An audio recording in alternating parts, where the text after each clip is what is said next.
Welcome to the BJ Show. Let's rock and roll. Rock and roll. Come on, everybody. Let's lose control. Brand John never wants to follow. Yeah, ready for the ride. It's the BJ Show. BJ Show. And it's the BJ Show for Thursday. We're in double digits, April 10th, 2025. This is the A Block, which means we start right after the top of the hour. My name is Brad. That is John Combest. Good morning to you, John. Good morning to you, Brad. What does John Combest do? He puts together this incredible website. He's done this for 23 years of his life. Every single morning, never misses a morning, puts up this list of all the important stuff you should know that's going on in the state of Missouri. Now, I got essentially corrected last week when I said government websites, but John says, no government website links, right? Yeah, I never have and never will. You know, like 7-Up says about caffeine, never have, never will. Never have that. So in other words, you're the ungovernment website? Yeah, because if I link to government websites, then, you know, my friends that work as spokespeople would say, as they occasionally slip up and do, well, you know, we did a press release and maybe you could, no, go read the FAQ. Your friends who criticize me for things I say, right? Is that the Ameren guy that gets mad at me all the time? Come on, be honest with me. Is it the Ameren dude? Absolutely not. And I love that you bring that up, Brad. So first of all, you always assume negative intent. You assume that they're not saying wonderful things about you. But no, the multi-millionaire lobbyist group that talks to me frequently about you has nothing to do with Ameren. Interesting. Okay. Anyway, we bring in this guy right here. What's your name again, sir? I'm Casey Kasem. And what do you do? We're on our way to the number one. And how do we get there? Now on with the countdown. And what do we do? And here they are. I just had hit all the buttons. I'm sorry, John. In third place. Brad, when you woke up this morning, you must have had the old Union Electric jingle in your head because you hit the nail on the head with Ameren today. We're going to talk about Ameren today, and we'll also talk about Evergy. In story number 3, Governor Mike Kehoe signed what will probably be in the top 3 most controversial bills that he signs this year, along with, you know, state control of police and maybe a pro-life bill here and there. But the controversial piece of legislation is this utilities bill. Now, every few weeks, it seems like in the top 3, we do an update on this legislation. It passed the House. It passed the Senate with some amendments. By the way, it's called Senate Bill 4 or SB 4. And Governor Mike Kehoe signed it yesterday. Let's come back to how and where he signed it yesterday, Brad, because I think that's important too. The gist of the bill and what's so controversial about the bill is that Missouri voters in 1976 said that companies like Union Electric and other utilities like Ameren today can't force ratepayers, guys like you and me, families like you and me, to pay for construction works in progress. So if, say, Evergy in the western part of the state or Ameren wants to build a new nuclear power plant, they can't come to ratepayers and say, hey, we need you to buck up a little bit now to help us pay for that new energy generating plant. And what this bill does, it allows those companies to still go to the Missouri Public Service Commission and request a rate increase that will end up on our bills. Now, kind of the funny thing about the various headlines, Brad, throughout the state of Missouri, and I have several of them up today, is that sometimes the headlines or the lead says that this bill could lead to higher bills for consumers. And I think that's kind of misleading because it's definitely going to lead to higher bills for just about everybody. I mean, I think, you know, off the record, folks from the energy companies would say, of course it's going to mean more for ratepayers. But the idea is that now we will be helping to finance if I were an industry guy, Brad, I would say the strengthening of the grid, the making sure that we're relying on domestic energy production. That's what we need a little bit more money for now to pay, and then we'll enjoy the benefits later on. And real quick, Brad, before we discuss it, I mentioned earlier of how and where he signed it. Governor Kehoe signed the bill in Jefferson City, and he didn't do a big public event for it. You know, that was pointed out by the appropriately named Post-Dispatch reporter, Ezra Bitterman. Ezra Bitterman pointed out Kehoe signed this behind closed doors. It wasn't the police bill. Kehoe didn't go on a big grand tour, shaking a lot of hands and handing out ceremonial pens. No, he did it behind closed doors. He had some important lawmakers there and some other voices and, didn't make a big spectacle about it. I totally disagree with this bill. I really do. I think it's wrong. And I think what Ameren and I asked you this one time before. Evergy, isn't that the old Kansas City Power and Light? Yeah, I think so. I haven't Googled it, but I think they used to be KCP&L. Right.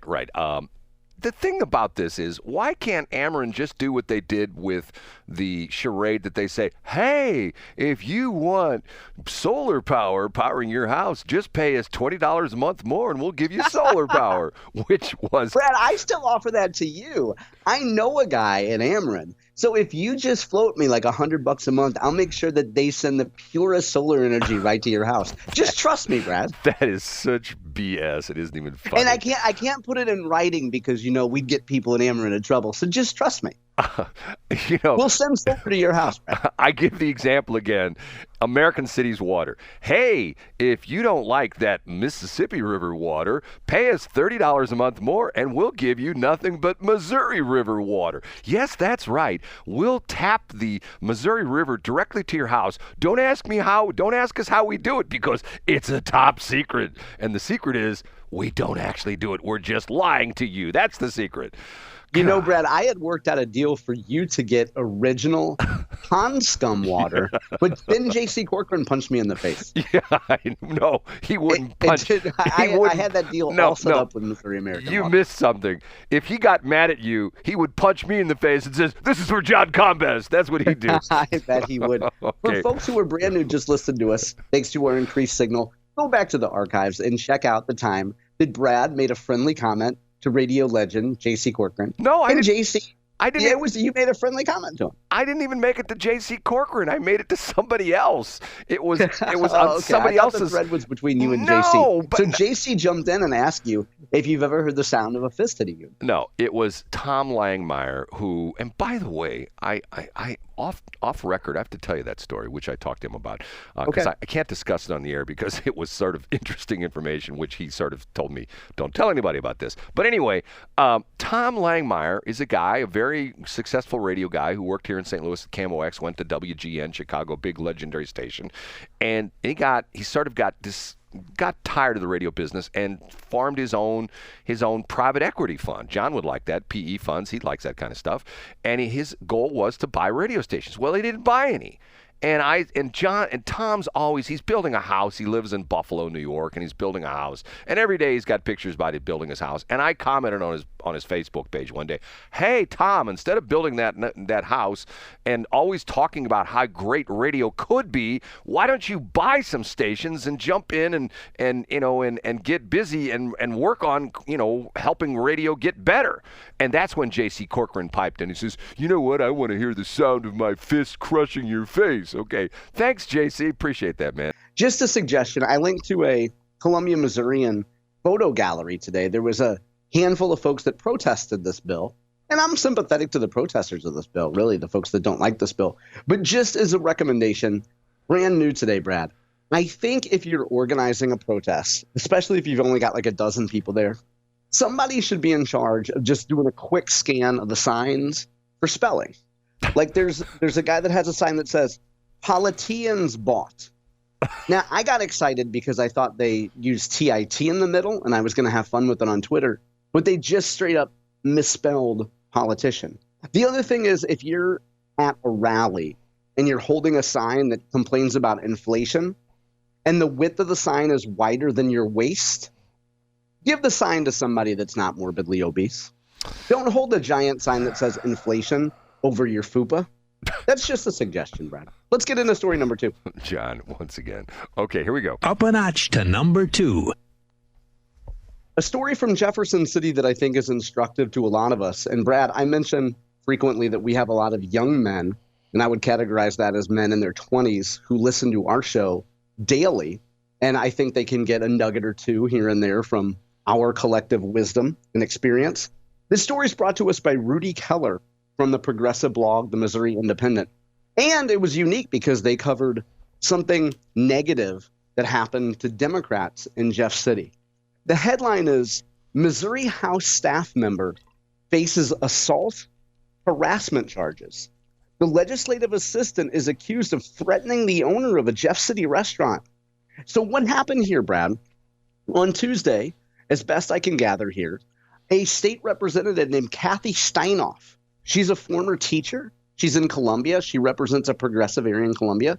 And she went out to lunch at a place called Izzy's Burgers and Shakes in Jeff City. And a little later, a member of her staff, a guy named Christian Chenet, he's 28 years old, went back to the restaurant. I don't know if he was there originally with Kathy or not, but he went back, and I guess Kathy left her purse there. So as best I gather, Kathy dispatched her staff member to go back to Izzy's and pick up her purse. You know, she left it there. Sometimes people leave stuff behind. So Mr. Chenet walks into the restaurant and says, hey, I need to pick up this purse. And the guy that owns the restaurant is a guy named Mr. Yannis. His name is, let me make sure that I want to make sure that I try to pronounce it correctly, Haisir Yanni. I think that's how you pronounce it. According to a profile, by the way, that I found on KCRG from years ago, Mr. Yanni is an immigrant. He came here from the country of Jordan with $100 in his pocket in 1996. He's opened a coffee shop. Now he's the owner of this restaurant. So this young gentleman, Christian Chenet, walked in, said he wanted Kathy Steinoff's purse.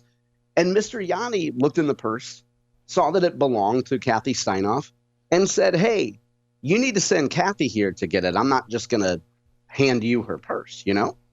And apparently Mr. Chenet got angry and called the store owner an effing racist. Now, I went to Mr. Chenet's profile, and he happens to be a black guy. So he called Mr. Yanni an effing racist.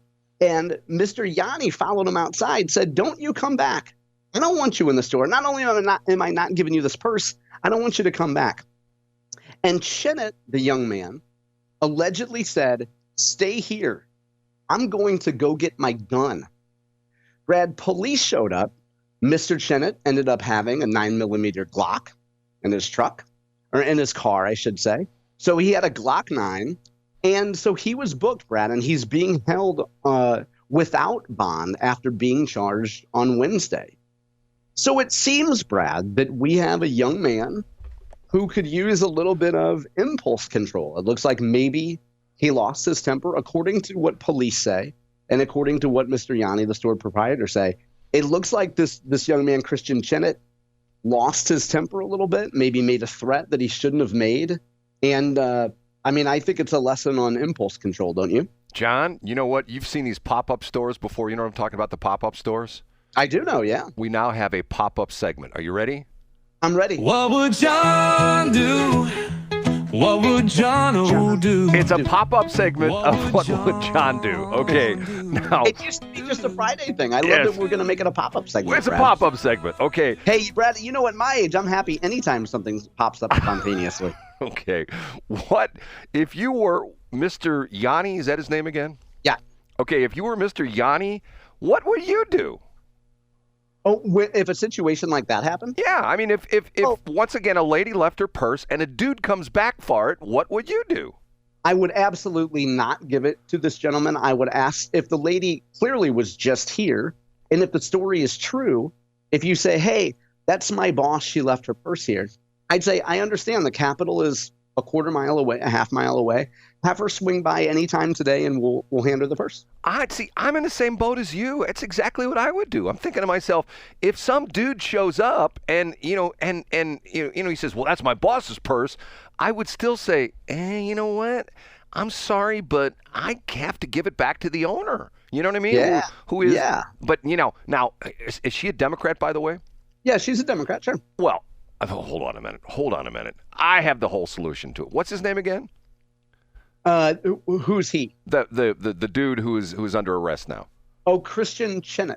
Kristen Chenet. Here's what he should have done. He's a Democrat. He could have looked at Mr. Yanni and say, Mr. Yanni, what's happened is since I left your restaurant, I'm now transgender, and I am actually the owner of that purse because I've changed into that woman, and that is my purse.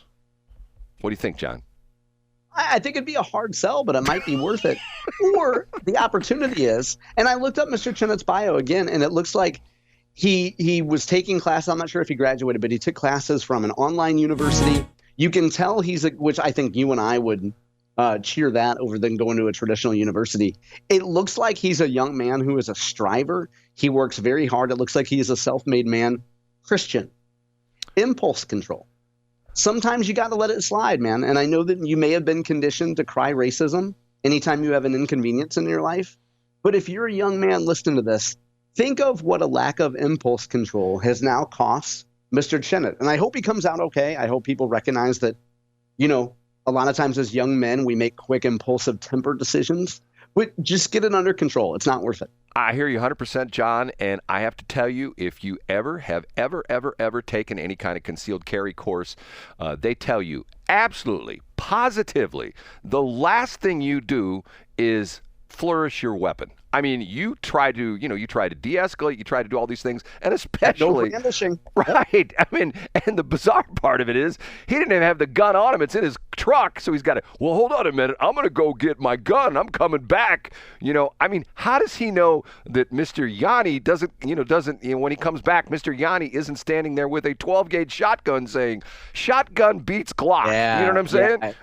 I mean, it's a poor roll of the dice. Yes, no kidding. Okay, last but not least, The number one. We did such a lesson on impulse control that I'll only have about 60 seconds to get through this one, Brad. But Senator Josh Hawley is holding Meta to the fire, a company formerly known as Facebook. And he had a whistleblower come in, a woman who worked in global policy for 7 years. Her name is Sarah Wynn Williams. And she testified as to how Facebook and folks in her group worked with the Chinese Communist Party to start talking about how they might exchange some data with the Chi-Coms, what they might be able to provide in terms of U.S. user data. Now, Meta has a pretty solid corporate statement disputing a lot of the things that Miss Wynn Williams says, and more specifically saying that a lot of that stuff, as I read it, Brad, might be true. Meta's not doing that stuff anymore. They were planning on that stuff, and they were kind of doing that stuff, but they're not anymore. They're a brand new company, Brad. They're not courting the Chi-Coms anymore. Anyway, really good piece. I know we're up against break. It's in the Hill, and it is the top story on my website today. It's interesting. As she was testifying, did you know this part of the testimony? Oh, I didn't hear it, Brad. What happened? She looked at Josh Hawley and she said, Josh, those skinny jeans you have on were made in China, and those pirate shoes were also made in China. I'm kidding, John. And he said, actually, technically, they were made in Cambodia and Bangladesh because I order all my stuff on Shein, and it goes through a third party. By the way, I read something the other day. I see these little things, and I just throw you out a little thing. If I said to you, do you think the majority of Nike shoes are made in China? What would you say? No, I don't think they're made in China. Where, do you know the country where 50% of the Nike shoes are now made? Did you know this? Taiwan or Bangladesh? Vietnam. Oh, wow. Okay, there you go. I saw that the other day and I thought to myself, man, that's interesting because, you get the impression, it's all made in China. And only China was like 23% of the total production of Nike shoes, which I thought was interesting. Isn't it amazing how, my dad used to lament about this.